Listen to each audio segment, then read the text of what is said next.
Hello and good morning, everyone. Thank you so much for joining us on this nice rainy spring day. It is actually very relevant to our topic. We are going to be talking about springtime property hazards and different ways to avoid them. So welcome everyone. If you're new to our coffee breaks, if you have questions during the presentation at any time, please feel free to type them in the chat or the Q&A window. We'll have some time at the end, but as I see things pop up, happy to address them. So please feel free to share at any point in time. We are recording. Links to view the the video and the PDF presentation will be shared with you guys tomorrow morning through a Zoom email.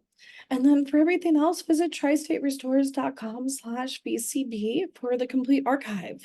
We've been doing this since 2020. We've got a lot of stuff in there in store for you. So I encourage you, if you see a topic of interest, please check it out. Starbucks gift cards for 10 lucky attendees today. Stay to the end. We will have a quick prize drawing for those. After the coffee break, we would love for you to share the topics you'd like us to cover in our next coffee break. We will be seeing you guys on April 30th, just to flag. We're normally the last Wednesday of every month, but next month we actually do have an event with the Property Management Association. So we're going to push it back a week and do it on the last Tuesday. And if you like this presentation, we sincerely hope you do. Please, we encourage you to share a review of Tri-State on Google or Angie's List or Facebook. Again, this is subject to their approval process. But to thank you for your time, we'd give you a $25 gift card. And stay to the end, one lucky person's going to walk away with a Crumble prize pack. So who we are a family-owned, locally operated, established firm in the Washington, D.C. metropolitan area. We are an independent commercial residential disaster recovery firm. We specialize in the mitigation, remediation, removal, cleanup, and restoration efforts of both large and small water, fire, mold, biohazard, lead, and odor-caused damages. Our company's mission is turning disaster into peace of mind because we're committed to easing the burden of handling your property's disaster by providing you with the best customer experience and services possible. Here's just an overview of our services again. We help people out with property damages caused by water, mold, fire and smoke, biohazard and trauma, and sewage-related losses. We're licensed and insured, reliable. We're an IICRC accredited firm. We're also an IAQA smart mold firm, and all of our lead technicians are mold certified.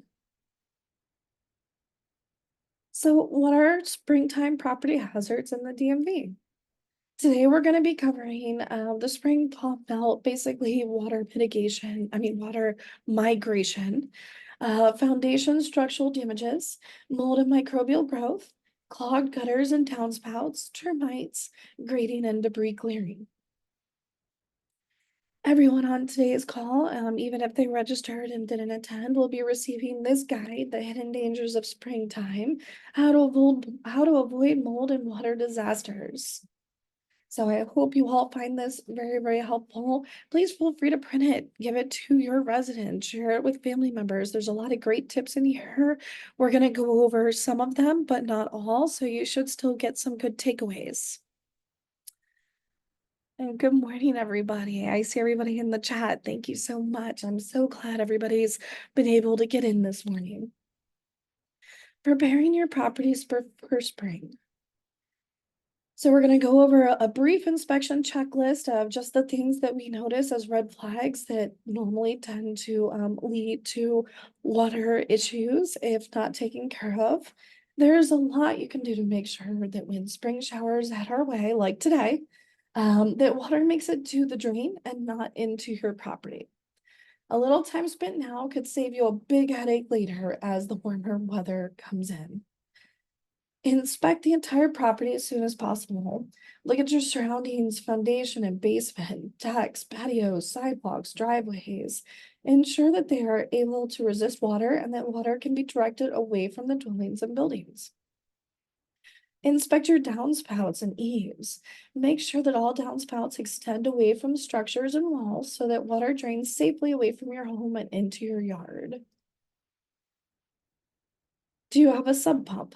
Be sure that it's functioning properly. If you have dual sub pumps, make sure that both are functioning and that the backup is working. Inspect your piping system. Have a licensed plumber come out to check your pipes, valves, faucets for any leaks or any malfunctions. The last thing you want to happen is for you to have some kind of an emergency situation where there's a pipe break and your shutoff valve isn't working. We've seen this more times than we can count, unfortunately. And it's the difference between thousands of dollars spent in damages, if you're actually able to turn off the water in time and quickly. Inspect backflow valves. These will close automatically to prevent water and sewage from overflowing into your home. Inspect door and window caulking. Check for cracks that may have been caused by expanding and melting snow ice during the winter. While we didn't have a very cold winter, this is still a probability because we did have days where it went from 60 degrees back down to 20 degrees and then back up to 60. These weather changes can put a lot of stress on not only your plumbing, but on your foundation and any kind of building materials. So, cleaning your gutters and downspouts. The goal of this is to create a clear pathway for water to migrate away from your property, ensuring the correct path for water. So after the last frost is passed, which is coming soon, it's important to have your gutters and downspouts cleaned and repaired. Having your gutters and downspouts cleaned early in the season can also help prevent damage from the spring rain. Check for signs of termites.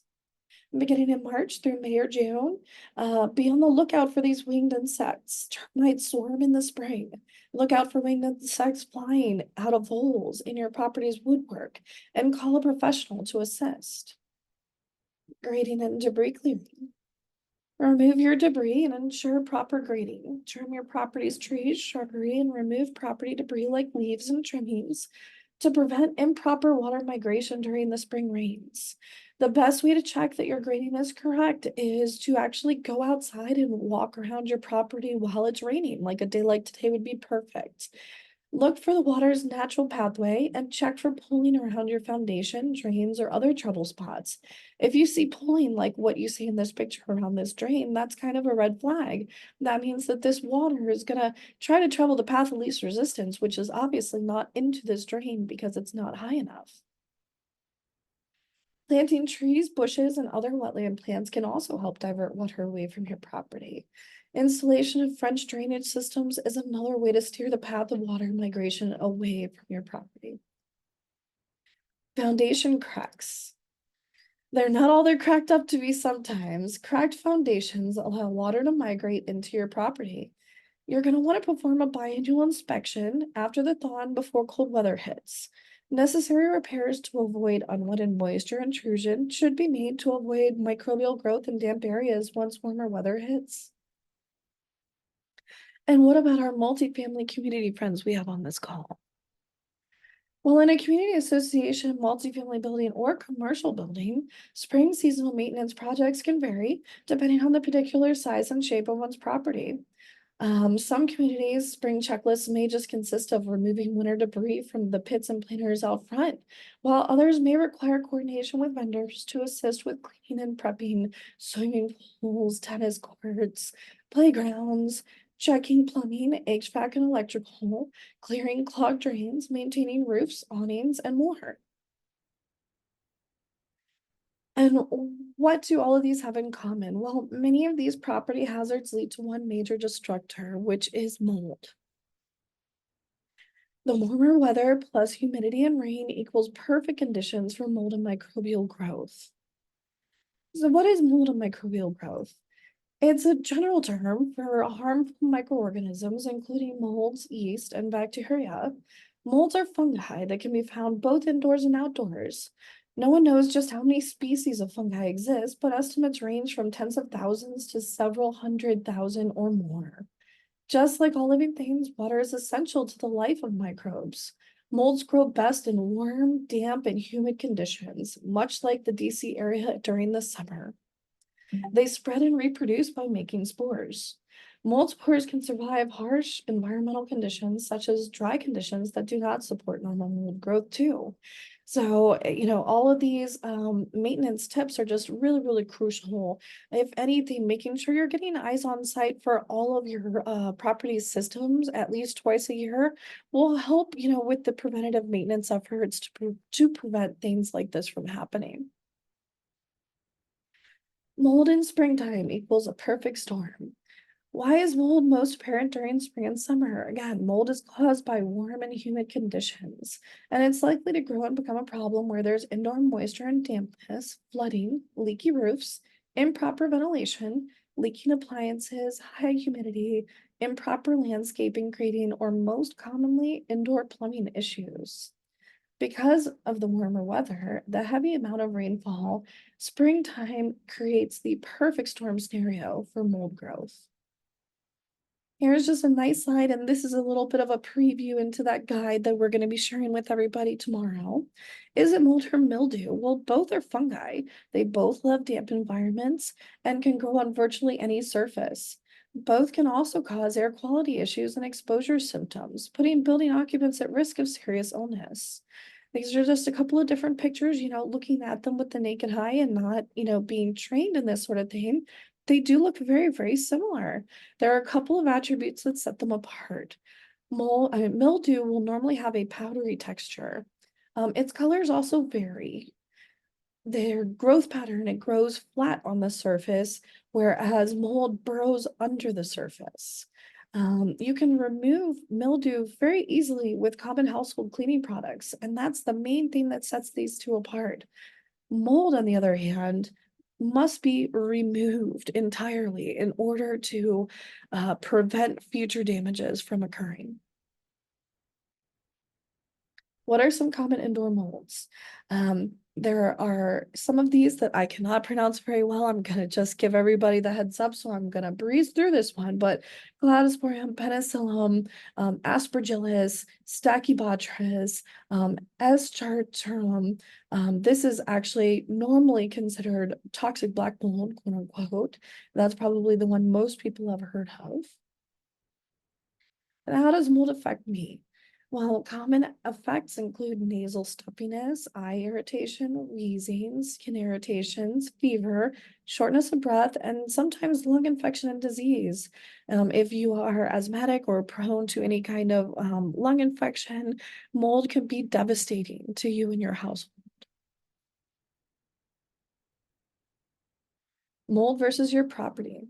When mold grows on properties and integral structural components like the studs and framing, it can eventually cause the structure to crumble. Remember, mold eats these materials. It doesn't just live on top of them.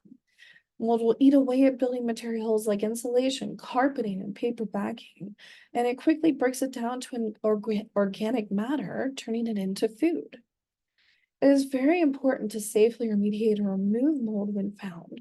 However, if you suspect you have mold or microbial issues within your property but can't physically see signs of an infestation, perhaps you have, some asthmatic caricatures in your living conditions, or you're having shortness of breath or trouble breathing, or you smell a musty odor, that is a very key telltale sign that you may have a hidden microbial issue.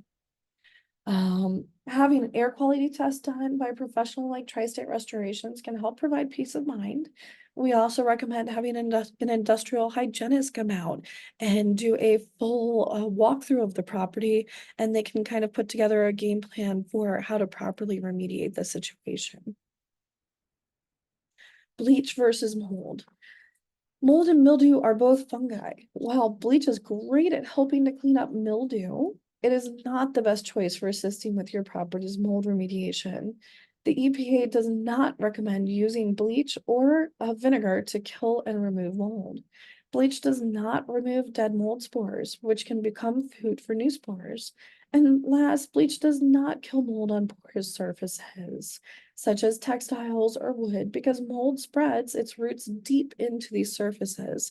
Again, the best way and for sure way to remove mold is to physically remove it. Here's a recent mold remediation project profile. We're actually going to go through a couple videos here for this one as well.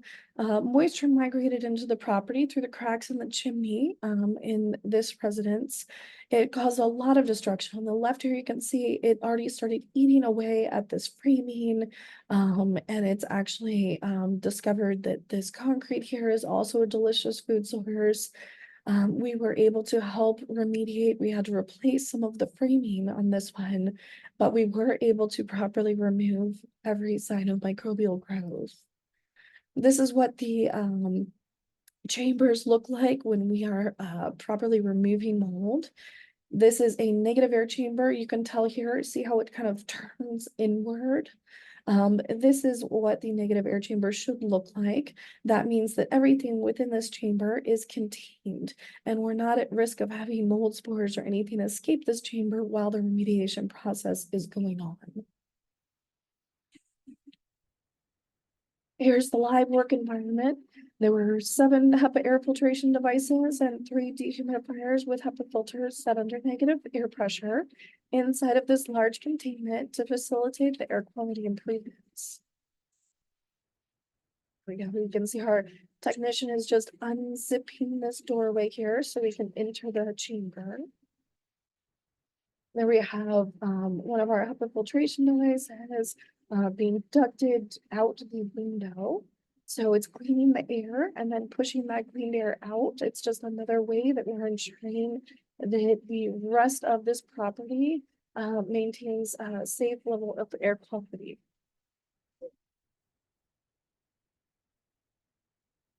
Here we go. So this property had multiple affected areas.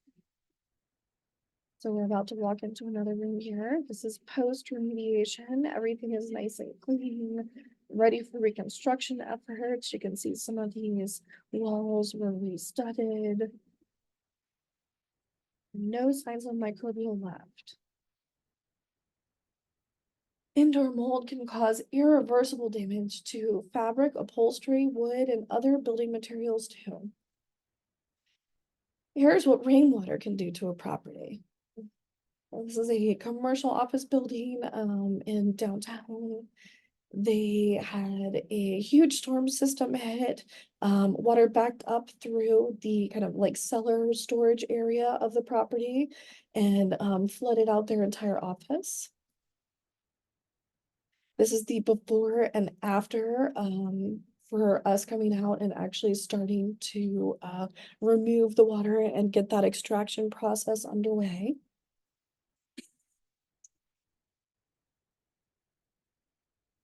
Night and day difference.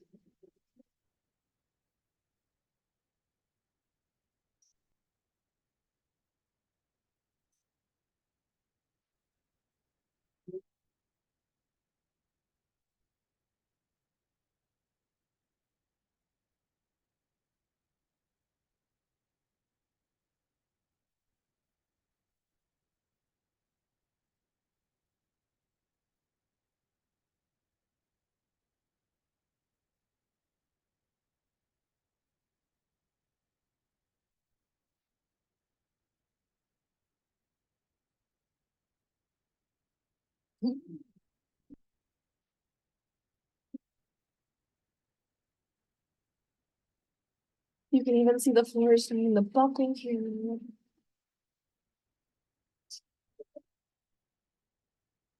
Everything was completely saturated.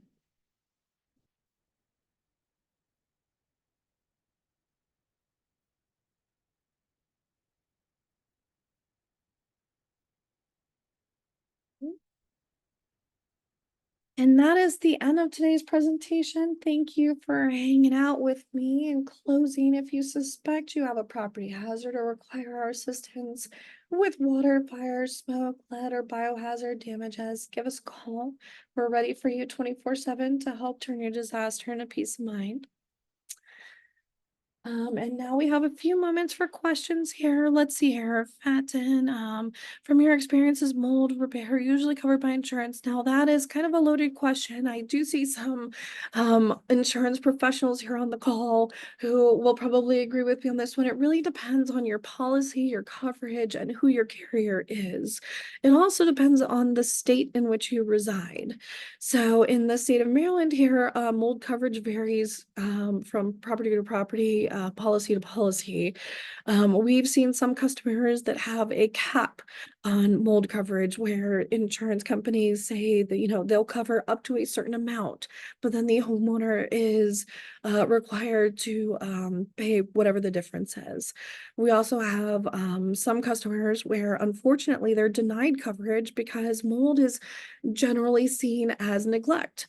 Mold is caused by some kind of an environmental hazard happening, like a pipe break, a roof leak, anytime where there is unwanted moisture entering the property due to some kind of loss. Now, if this loss isn't taken care of effectively and immediately, that's when mold and microbial growth starts to form. Now, as we're getting into warmer weather, it is a much faster growth process. We've seen mold start to grow within 24 to 48 hours of a water loss. In those situations, because the materials are still wet, because the loss just happened, it's normally handled as a water loss versus mold remediation, because essentially we're still going to have to remove all those materials, take into the same considerations for air quality and disinfection. So, like I said, it really does depend. It depends on the situation, what happened at the property, but it could go lots of different directions. It is also necessary to report the presence of mold as soon as possible. Correct. Thank you so much for chiming in. I knew one of my insurance partners here would chime in. Yeah, so it really does depend. The best thing you can do is bring in a professional to help you assess the damages as quickly as possible the moment you know something is wrong. And if we have any other questions, please feel free to just either type that in the chat or the Q&A. But I don't want to keep everybody hanging here. I know we've got an awesome Crumble prize pack to give out and some Starbucks gift cards to award here. So let's keep moving on. And so let me do my random number generator over here. Bear with me one moment. We've got actually number 2. Wow, that was very easy for me today. No scrolling. Miss Autumn Moore, congratulations. Let me do some confetti action over here. Congratulations, Autumn.